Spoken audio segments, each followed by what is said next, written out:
Bonjour à toutes et à tous, dans cette vidéo nous allons démontrer toutes les propriétés pour la loi uniforme, à savoir l'espérance et la variance d'une loi uniforme.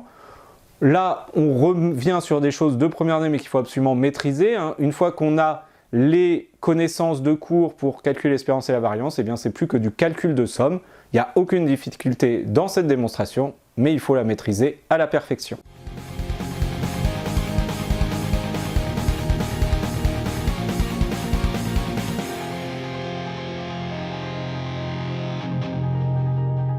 Commençons déjà par dire que l'espérance et la variance existent puisque le support est fini.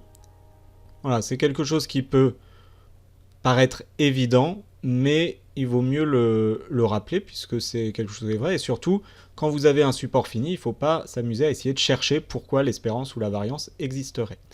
Une fois qu'on a cela, on calcule l'espérance de x qui va être égal par définition à la somme de k pour k appartenant au support, donc ici on va de 1 à n, dk fois p de x égale k. On va remplacer ensuite le p de x égale k par sa valeur, donc c'est le 1 sur n que je vais directement sortir de la somme,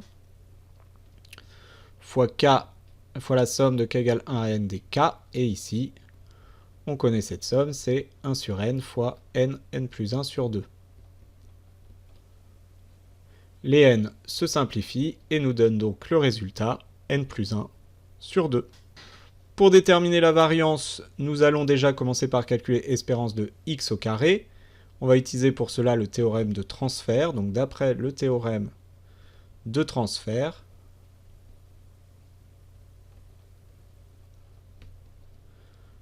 e de x carré est égal à la somme cette fois-ci des k carrés p de x égale k pour k allant de 1 à n.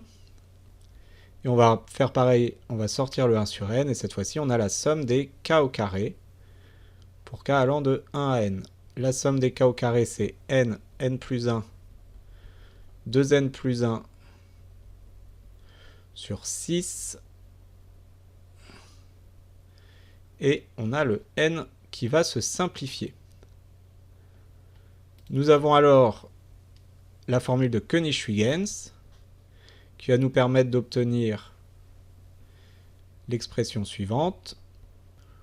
La variance de x, c'est e de x au carré moins e de x, le tout au carré. Or, e de x au carré, donc c'est n plus 1 fois 2n plus 1 divisé par 6, et e de x au carré, c'est n plus 1 au carré divisé par 4.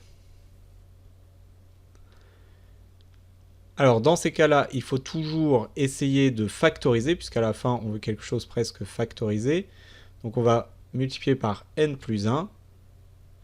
On peut d'ailleurs multiplier par n plus 1 sur 2.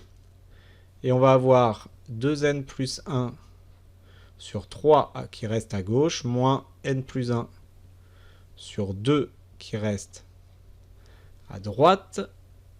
On va mettre évidemment au même dénominateur. Donc on va avoir 4n plus 2 moins 3n moins 3 sur 6. Cela va nous permettre d'obtenir n plus 1 en haut, toujours, avec n moins 1 ici, divisé par 12, et c'est le résultat qu'on attend, puisque c'est n carré moins 1 sur 12. Voilà, j'espère que cette courte vidéo est très claire. Si vous avez des questions, n'hésitez pas à les poser en classe ou sur les forums de la classe.